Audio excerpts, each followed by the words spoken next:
Hili unaweza kutafsiriwa na mtu kadiri anavyoona aelezee nini kuhusu neno uelewa. Lakini mimi nataka nichague kati ya yale unayoyafahamu wewe bila kuyaasili hayo unayoyafahamu katika neno uelewa.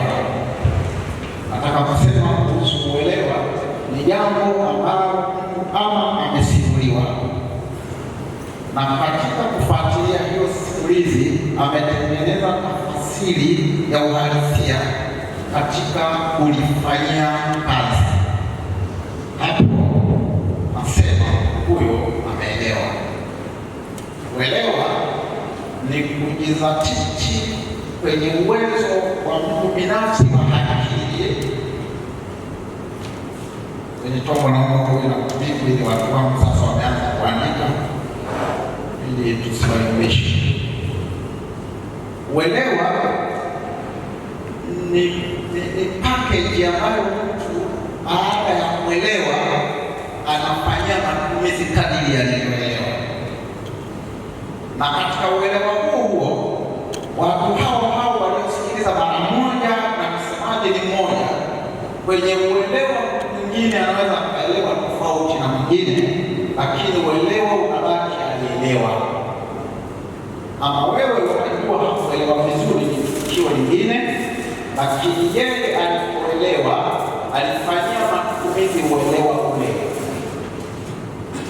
Kwa hiyo tunapoingia katika kipengele cha uelewa kuhusu CMG, tunajaribu kuangalia ni namna gani tunaweza kuwa na uelewa wa pamoja katika nyanja za utekelezaji na utendaji wa majukumu ya CMG bila kuathiri mifumo ya mtu mwingine, kwenda akiwa CMG bado yuko kwenye chama kingine na uelewa mwingine, na bila kuathiri uelewa huo na bila kuingilia uelewa alioelewa akiwa sehemu nyingine, basi akiinua ufahamu wake kuhusu kuielezea CMG anasimama katika uelewa unaojitosheleza kwa jambo la CMG. Ndio maana tunachagua sasa kusema tunazungumzia uelewa kuhusu CMG bila kuchanganya uelewa mwingine wa mwelewa alioelewa.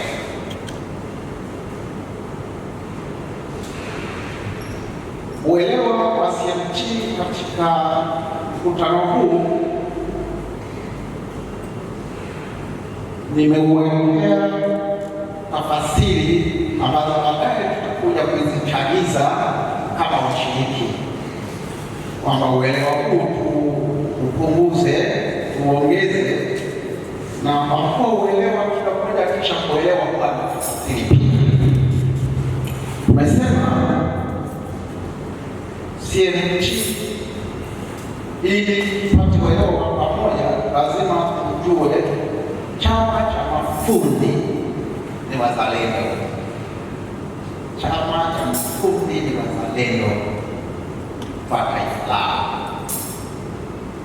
Kuna wasemaji hapa watu wa salama wamejaribu kusema ambavyo kila chochote tunachokiona kimefanyika kimepita kwenye mkono wa fundi. Hii pekee inakutambulisha kuwa wewe ni mzalendo kwa taifa lako. Na hapo sasa tungetaka kujaza chochote ambacho kipo mbele yako cha kiufundi. Fundi ni mhusika, na kama fundi ni mhusika, ana jukumu tu la kufahamu kuwa yeye ni wa muhimu kuliko mtu mwingine. Ndio maana tunaposema chama cha mafundi tumekokotoa ufundi wote tuko nao hapa. Kama haujaingia hapa kwa maana ya mahudhurio, lakini mafundi wote sasa wako chini ya mikoa ambapo wewe ni kiongozi. Maana yake nini? Kila chochote kinachoonekana kimetengenezwa, aliyetengeneza ni nani?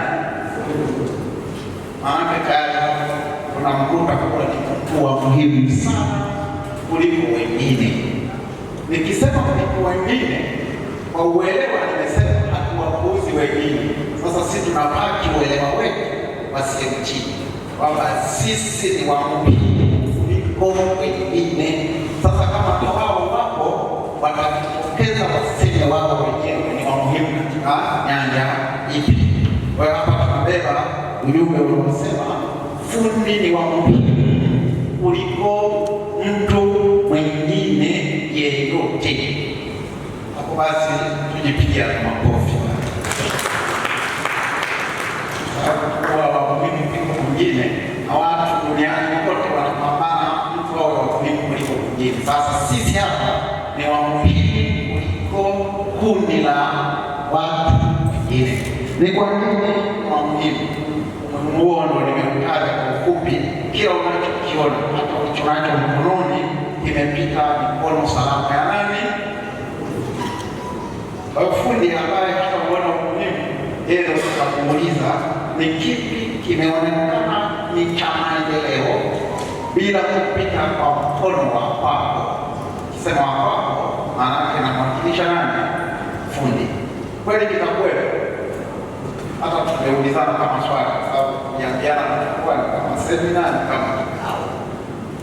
Kuna mtu ambaye anaweza kusema kwamba mimi nina ushahidi, ukiondoa miti, milima ambayo sasa ufundi wake sisi tunatokoa tu hapo, ukiondoa hapo kinachopatikana nje ya fundi ni nini? Sasa hapo niweke nukta kidogo, anyoshe mkono mmoja kiongeze kwamba kinachoonekana kama ni maendeleo ambacho hakipiti kwa fundi ni hiki hapa, ili tukiorozeshe, sababu tunaweza tukazungumza maneno mengi, lakini kuna ushahidi ukawa tunapoteza tafiti wa kikao chetu. Kuna chochote kinachotajwa ni maendeleo, kiondoa miti, bahari, milima na kikaonekana ni maendeleo, hakijapita kwa fundi, naweka nukta kuona mkono. Ukimya huu unatambulisha kuwa tayari mafundi hawa wametambua kuwa ni wa muhimu kuliko kundi lingine. Tungetaja habari za meli imepatikanaje, tunapata nani? Daraja la aina yoyote, iwe la majini, la juu na la kawaida, linapita kwa nani? Magari na vitu vingine vinavyofanana kutuletea maendeleo binadamu, viongozi na watu wengine kwa makundi yao, imepita kwa nani? Ungeenda hospitali pamoja na umahiri wote wa vifaa vyote vya kimatibabu na majengo, nani anahusika? Sasa fundi ni mtu wa namna gani? Fundi ni mtu wa muhimu kuliko makundi mengine yote. Kutokana na umuhimu ambao hata sitapata muda wa kutolea mfano, kama nilivyosema katika uelewa, nitaja kimoja. Mafundi wana uwezo wa kujua mambo 10 ambayo wewe hujayataja. Kwa hiyo nikitaja gari, yeye ameona na mshono, ameona na kitu kingine. Ndio sifa ya fundi. Hii inatambulisha sasa kuwa fundi ni mzalendo namba 1 kwa taifa lake kabisa, kutokana na machache ambayo tumeanza kuyaona kuwa fundi ni mzalendo namba 1.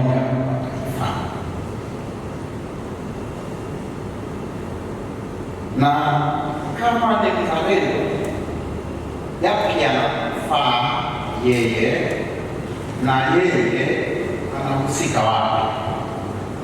Ukasema fundi sio mwanaharakati. Hiyo ni namba 1 kabisa. Fundi sio mwanaharakati, yeye ni mhalisia na anahitajika kwa wakati wa uhalisia.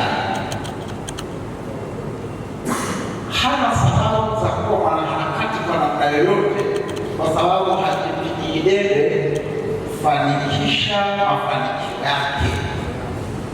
Mafanikio ya fundi yanamfuata fundi kwa sababu ya heshima yake na fani yake. Kwa hiyo tunasema fundi sio mwanaharakati. Katika pendekezo la kuwa ni mzalendo. Kwa hiyo sio mwana harakati. Tuko kwenye kipengele cha kuelewa CMT. Fundi sio mwanasiasa. Fundi sio mwanasiasa, bali tunasema fundi ni uhalisia. Hahitaji kusema maneno kadhaa na kumulizisha mtu fulani ili amjue yeye fundi, kwa sababu fundi anahitajika kwa wakati unaohitajika. Kwa tafsiri hiyo, anabaki kuwa mzalendo. Fundi sio taasisi ya aina yoyote, ama ya kidini ama vinginevyo. Fundi yeye sio mwana taasisi. Fundi ni halisia. Ninasema sio mwana taasisi kwa maana hahitaji nguvu nyingi mno kwamba mpaka atambuliwe mno. Hata hapa ni mafundi mnahitajika pamoja na kwamba akiwemo kwenye ufundi, yeye ni mhitajiwa.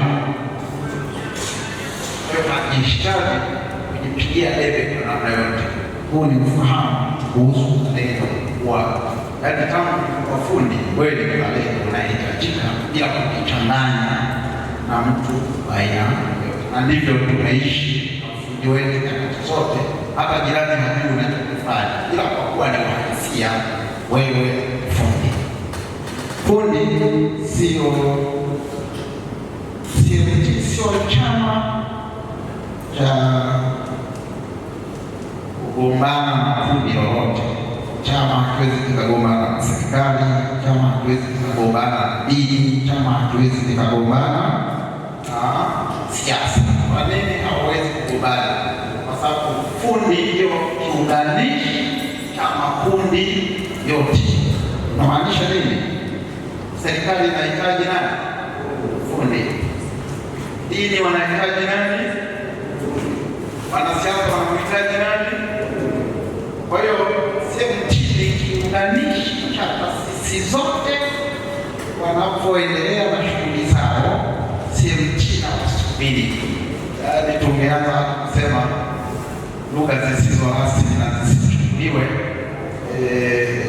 chama cha mafundi baba, kwa sababu wote wanawahitaji na fundi.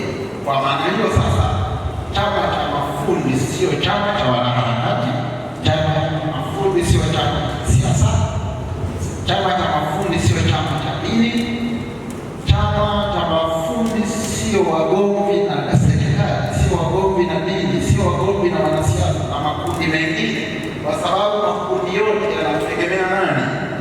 Fundi.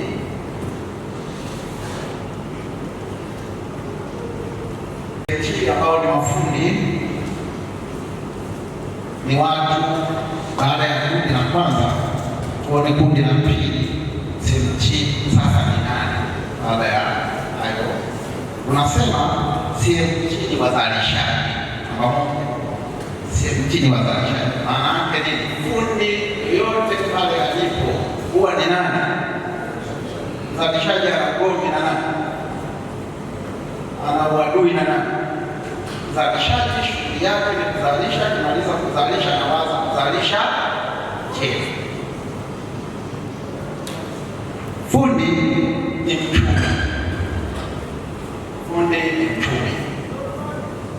Mchumi wote tafasiri za uchumi kana kila mmoja akachukua kwa namna yake, lakini mchumi ni mtu aliye bize kuhakikisha yuko bize na kuzalisha uchumi. Ndio kazi ya fundi. Fundi yeyote ambaye ni mchumi akimaliza ramani, akimaliza nguo hii sasa hii haishii matili, huyo tunamsema ni fundi. Fundi ni mbunifu.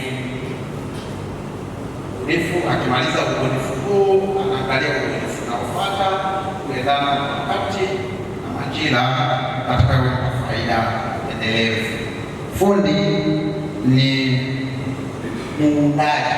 Kwa Kiswahili sasa tukiweka sawa, ni muundaji, yaani anaunda kutoka kwenye wazo na baadaye anaunda kinakuwa chombo na baadaye kinakuwa matumizi.